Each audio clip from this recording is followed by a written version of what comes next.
Well, in economic theory, there's a name for the policies that Europe is following, England too, namely imposing austerity in the middle of a recession.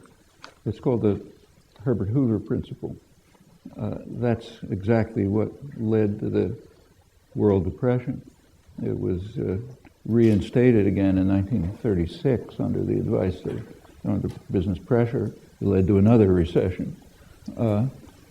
One well-known economist observed that European leaders might perhaps be charged with violating an ethical and in fact a legal principle, namely experimentation with human beings cannot be taken without their consent. Okay, this is an experiment to see if the kind of policies which have always been a disaster in the past and which are likely to be a disaster for good reasons again, or whether these policies which have humans as their experimental subjects, whether they should be permitted. Well, that's up to people who don't believe in the Muasher doctrine to respond to. As far as education is concerned, I don't really feel qualified to talk about the situation here. You obviously know much more about it than I do. In the United States, it's quite interesting. As I think I may have mentioned in that letter of support that you brought up, about a year ago, by accident, I happened to be giving some talks in Mexico at the National University, and I went straight from there to California, to the Bay Area, more talks. These are kind of, they're not the exact opposites in terms of the economy. California should be the richest place in the world. Mexico is not the poorest country in the world, but it's a pretty poor country. The National University in Mexico has a couple 100,000 students, quite a high level, good facilities, engaged students. Salaries, of course, are much lower than the United States, but it functions quite well. It's free. 10 years ago, there was an attempt by the government to raise tuition slightly. There was a student strike, national student strike. The government backed down. Still free. Okay, that's one of the poorer countries in the world. You go to California, one of the richest places in the world. It had the greatest public education system in the world. It was excellent. It's being systematically destroyed. This has been going on since the 1970s, very systematically, deliberately, for reasons that, in fact, had been articulated. It has nothing to do with economic necessity. These two comparisons should suffice to show that. There are many others like them. So it's not an economic necessity, but other reasons. Reasons having to do with the vicious cycle that I described. And it's having its effects. Next year, for the first year, the public universities, like the great universities, Berkeley, UCL, and so on, they're getting more of their income from tuition than from the state. And in fact, that's true of most of the state universities in the country, Massachusetts too, where I am. Well, these are deliberate policy choices they are designed essentially to privatize the major universities. So very likely the stars in the system, like Berkeley and UCLA and maybe San Diego, they'll probably be privatized. They're almost like Ivy League universities today, huge tuition, big endowments, and so on. So they'll probably be privatized, and the rest of the system will just shrink.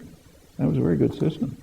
And of course, that has dire effects for the future economy. But again, that's an externality. Insofar as market systems apply, they do to an extent. You don't consider them. Short-term gain is what matters. So that's happening all over the country. And the same is happening with the public schools. So there's major pressure, which Obama is contributing to as well, to privatize the public school system, what are called charter schools, which are still paid for by the public, but they're out of the public education system. There's plenty of studies of them. They do roughly as well as comparable public schools, even though they have many advantages, like they don't have to run special education programs. They don't have unionized teachers and so on, but no special performance gains. And that's a way of undermining public education, which has a kind of a deep purpose behind it. It's very much like the effort to destroy Social Security. There's a major effort, it's been going on for years, to try to destroy the Social Security system. It's claimed, open the newspaper, say you read the New York Times, the editorials will tell you we've got this huge deficit problem. And so we have to deal with entitlements, Social Security, Medicare, and Medicaid, and not waste our energy on other things. Social Security contributes zero to the deficit, zero. It comes out of payroll taxes, okay? It's got, first of all, and furthermore, it's pretty well funded for decades in advance, and a little tinkering would fund it forever. But that's got to be killed. Medicare and Medicaid, it's true, but the reason for that is something that they won't mention. It's because of the privatized healthcare system, which is extremely inefficient. Now, the U.S. spends about twice as much per capita as every other comparable country on healthcare, and the outcomes are among the poorest. And if you look at the privatized, unregulated healthcare system, you can see why. But you're not allowed to touch the financial institutions, the insurance companies, and so on, so that's kind of like off the agenda. If the United States had a healthcare system comparable to other industrial countries, not only would there not be a deficit, there'd actually be a surplus. About half the deficit, in addition to that, is military spending. But those things are, off the agenda. You have to go after Social Security. Why Social Security? It's extremely efficient. I mean, administrative costs are practically zero, but it has a couple of deficiencies. It's no use whatsoever to privileged people. So you get some billionaire gets another small amount of money. It doesn't make any difference. Can't even notice it. But it's a sustenance for most of the population, especially those who've been wiped out by the fiscal catastrophe. It doesn't pay that much, but it pays enough to get you by. Beyond that, it has a ideological problem, which is never discussed, but I think is quite crucial. Actually has to do with that message from Kamal Abbas to the workers of Wisconsin that I mentioned.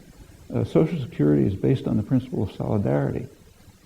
You're supposed to care if the disabled widow across town has enough food to eat. And that has to be driven out of people's heads. You're supposed to be concerned just about yourself. Same defect in the public education system. Like, I don't have kids in school anymore. So if I follow the rules, I'm not supposed to care if there's I don't want to pay taxes for public education. But if you're infected by this disease of solidarity, you care if a kid across the street can go to school. Now that's got to be driven out of people's heads. Same reason for the attack on unions. So you get these massive attacks. And I think that's what's happening to the public education system. You know better than I whether that applies here, but I wouldn't be surprised.